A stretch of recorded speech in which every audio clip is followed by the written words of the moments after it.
দুপারের অসংখ্য মানুষের হাহাকার শুনেও নিঃশব্দে নীরবে ও গঙ্গা তুমি গঙ্গা বইছো কেন?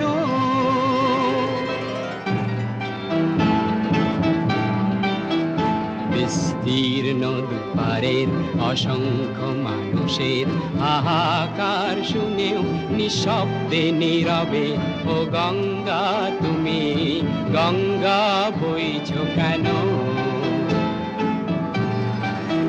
বিস্তীর্ণ দুপারের অসংখ্য মানুষের হাহাকার শুনেও নিঃশব্দে নীরবে ও গঙ্গা